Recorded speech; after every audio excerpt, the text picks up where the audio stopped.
ফখরুল সাহেব আপনার বাসায় কাউয়া কাদের গেছে নি, ঠাকুর গায়ের বাসায় আপনি থাকতে তারে দিছেন নি।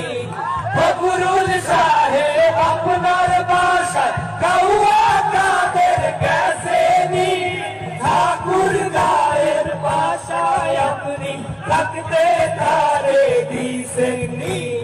তার সাথে যে হিসাব বাকি, তার সাথে যে হিসাব বাকি, কোটি কোটি জনতা পালিয়ে গেছে কাউয়া কাদের, কেউ জানে না খবর তার। ভালো হয়ে যাও, ভালো হয়ে যাও না শুধু তুমি, এই কথাকে বলবে আর। পালিয়ে গেছে কাউয়া কাদের, কেউ জানে না খবর তার।